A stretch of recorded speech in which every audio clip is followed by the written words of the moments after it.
Welcome back to another technical deep dive here in the debug zone. Today we're tackling a big question and breaking it down with insights from other users. Hopefully this clears up some misconceptions and helps you get the answer you need. So buckle up, stay a little curious, and let's jump right in.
And that's a wrap.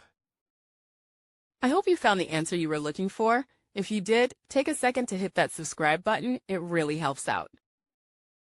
And let me know in the comments which solution worked best for you. See you next time in the debug zone.